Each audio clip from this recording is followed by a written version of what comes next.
Capítulo 33. Después del año de la tristeza.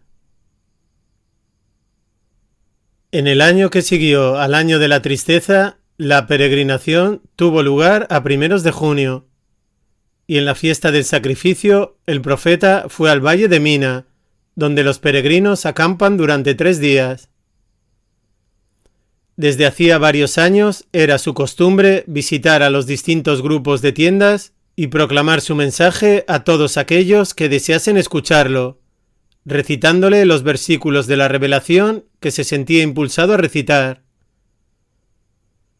El punto más cercano de Mina a Meca era Aqaba, donde el camino asciende una fuerte pendiente desde el valle hacia las colinas en dirección a la ciudad santa. Y fue ese año, en Aqaba, cuando se encontró con 6 hombres de la tribu de Hazrai, de Yatrib. No conocía a ninguno de los 6, pero ellos habían oído hablar de él y de que se declaraba profeta.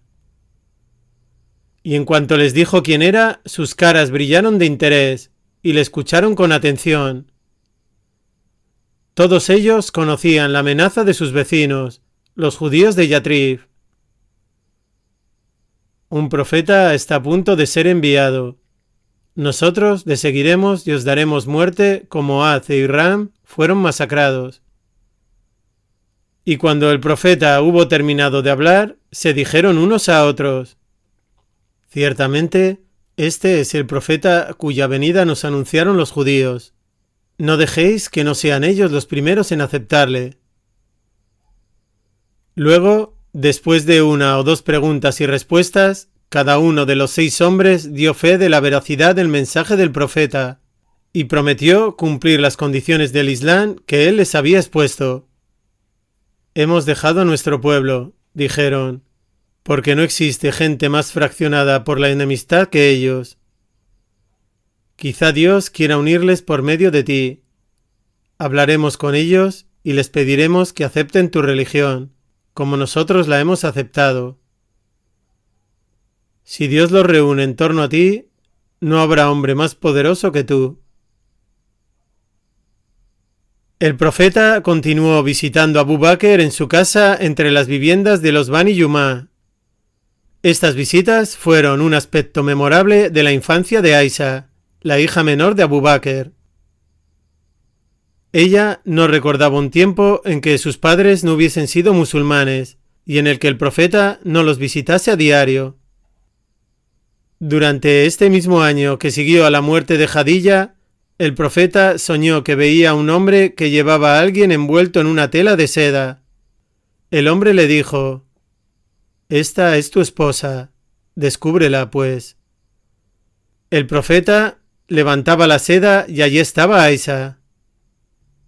Aisha solo tenía 6 años y él ya había cumplido los 50. Por otra parte, Abu Bakr se la había prometido a Mutim para su hijo Yubair. El profeta simplemente dijo: «Si esto procede de Dios, Él hará que suceda».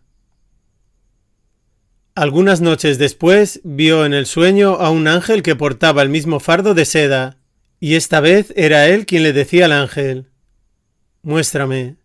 El ángel levantó la seda y allí, de nuevo, estaba Aisha. Y nuevamente el profeta dijo: «Si esto procede de Dios, Él hará que suceda». Por el momento no mencionó esos sueños a nadie, ni siquiera Abu Bakr, pero se produjo entonces una tercera confirmación, de diferente naturaleza. Jaula, la esposa de Uthman ibn Maz'un, había estado muy atenta a las necesidades de la casa del profeta desde la muerte de Jadilla, y un día, cuando se encontraba en su casa, le sugirió que debería tomar otra esposa. Cuando él le preguntó a quién debía desposar, ella le respondió: «O bien a Aisha, la hija de Abu Bakr, o a Sauda, la hija de Samma». Sauda, la prima y cuñada de Suhail, era entonces viuda y tenía unos 30 años.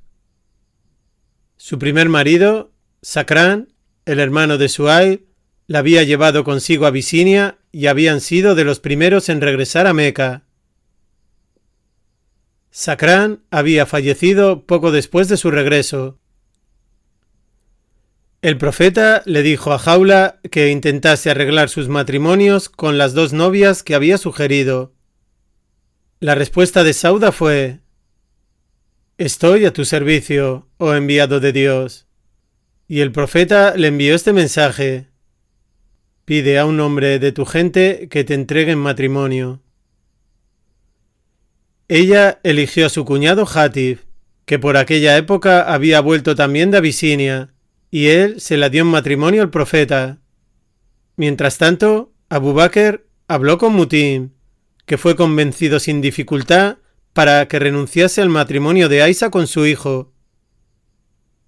Y unos meses después del matrimonio de Sauda, Aisha se convirtió también en esposa del profeta, mediante un matrimonio concertado por él y su padre, sin la presencia de ella.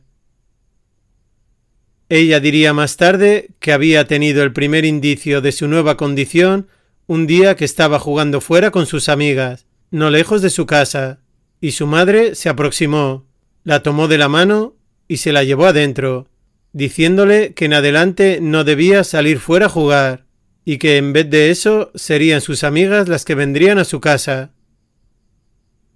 Aisha intuyó vagamente la razón, aunque su madre no le dijo inmediatamente que estaba casada, y exceptuando que tenía que jugar en su patio en vez de la calle, su vida continuó como antes. Por esta época, Abu Bakr decidió construir una pequeña mezquita delante de su casa. Estaba rodeada de muros, pero a cielo abierto, y allí hacía sus oraciones y recitaba el Corán. Sin embargo, los muros no eran lo bastante altos para impedir que los viandantes mirasen por encima de ellos, y a menudo un grupo de personas se detenía allí y escuchaba su recitación, a la vez que observaban su reverencia por el libro revelado, que le conmovía hasta lo más hondo de su ser.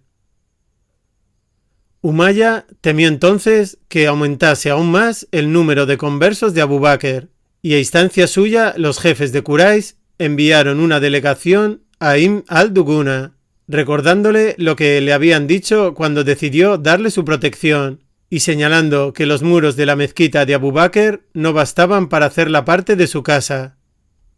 «Si desea adorar a su señor en la intimidad, que lo haga», dijeron, «pero si necesita hacerlo abiertamente, entonces pídele que te libere de la protección que le debes». Pero Abu Bakr se negó a renunciar a su mezquita y absolvió formalmente a Ibn al-Duguna de su pacto, diciendo: «Me contento con la protección de Dios». Ese mismo día fue cuando el profeta le anunció a él y a otros de sus compañeros: «Se me ha mostrado el lugar de vuestra emigración. Vi una tierra con abundante agua, rica en palmeras datileras, entre 2 extensiones de piedras negras.